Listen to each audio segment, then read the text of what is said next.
tokë. Më ka rënur kokë.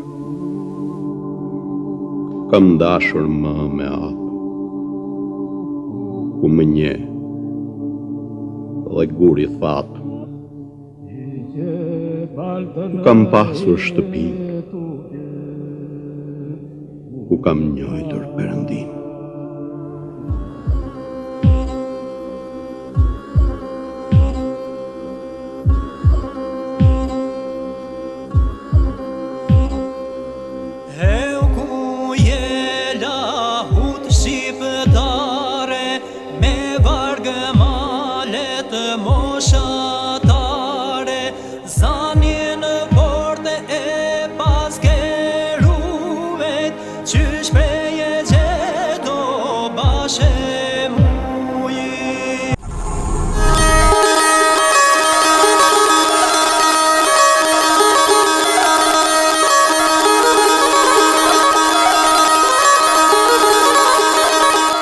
Shikues nderuar televizion shqiptare të Amerikës, ju përshëndes, jemi në emisionin Historia Shqiptare.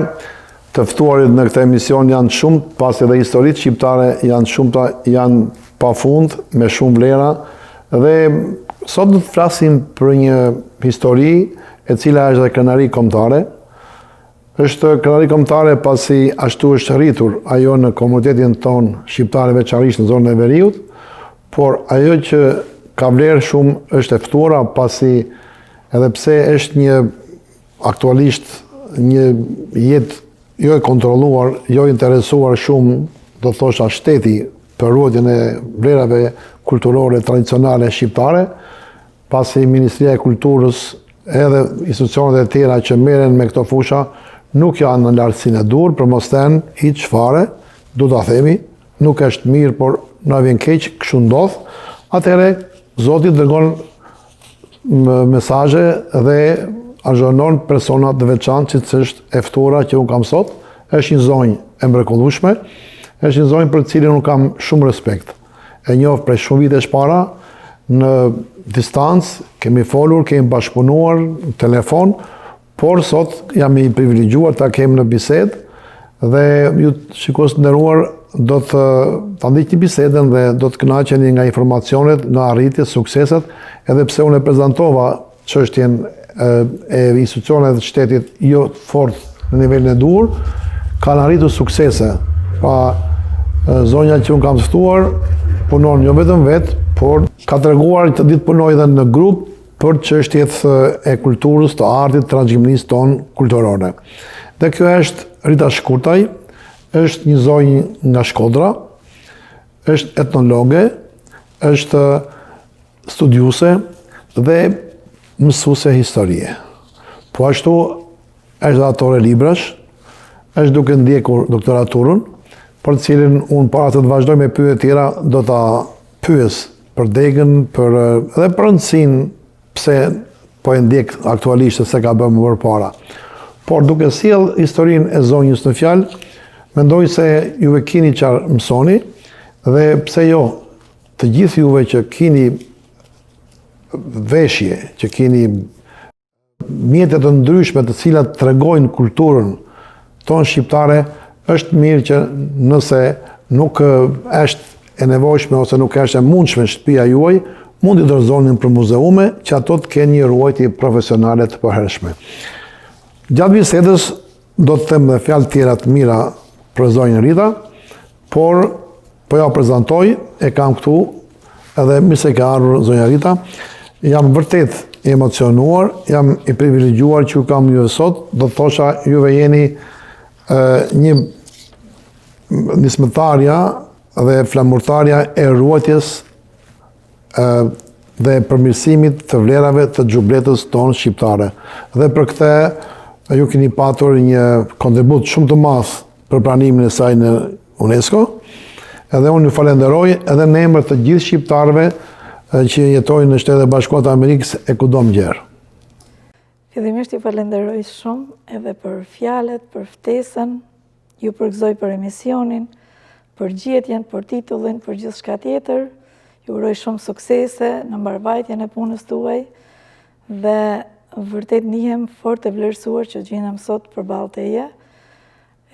Prej kohësh ne njihemi, por hera parë që takohemi dhe mendoj që është një ditë e veçantë për të ruajtur në kujtime dhe ndihem vërtet e vlerësuar që gjendem sot në ambientet e këtij televizioni ku her pas here janë transmetuar edhe ato kontribute ose ato aktivitete që shoqata të cilën drejtoj ka organizuar në malësi të madhe, e jo vetëm.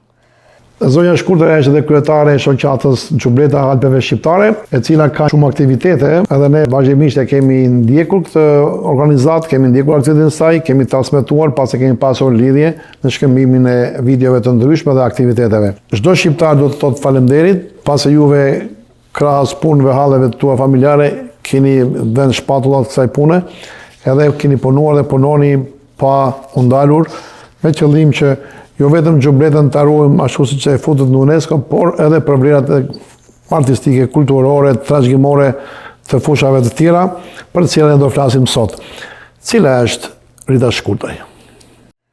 Atëherë për të gjithë ata persona që, domethënë teleshikuesit tuaj që nuk e njohin Ritën, të them të drejtën, unë e quaj veten më shumë se gjithçka një malësore që punon fort për të mbajtur ose për të ruajtur amanetin e nën lokëve tona. Dhe jam një bi e një familje të thjesht, e rritur në ambiente familjare ku edukata ka qenë primare.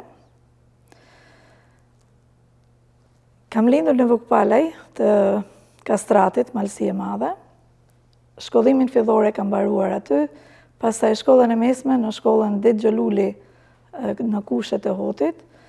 Dhe kur unë kam mbaruar shkollën e mesme, është një fragment që besoj që është edhe në interes të teleshikuesve që duhet ta ndjekin, për shumë të rinë të reja që aso kohet kanë investuar shumë në vete, në studime, ka kanë një sfidë shumë e madhe që gjitha investim të shumëzohej me një, si thuash, një kthes drastike, ku ne u penalizume për mos me vazhdu shkollën, sidomos flas për vajzat, sepse kena parasysh këtë periudhë 90-91, aso ku e marrova në shkollën, dhe ishte shumë e vështirë sepse ndryshoi sistemi, ndryshoi jeta, ndryshoi gjithçka për cilën ne, si thosh, kishim investuar për të ardhmen që ne pretendonim se na priste.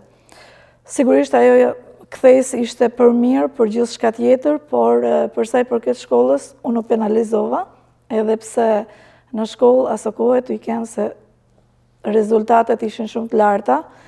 Ishin 3 bursa ku kisha mundësi të zgjidhja në ato bursa, për faktin që unë nuk kisha një vëlla të rritur që mund të më shoqëronte në shkollë, u penalizova për mos me vazhdu shkollën. U martova, linda 4 fëmijë, dhe pastaj në 2008 kam filluar shkollën e lartë, part-time. Kam marru për degën e histori 4 vite, dhe me njëherë kam vazhdu masterin profesional, kam marrë licencën e mësuesit dhe kam filluar punë.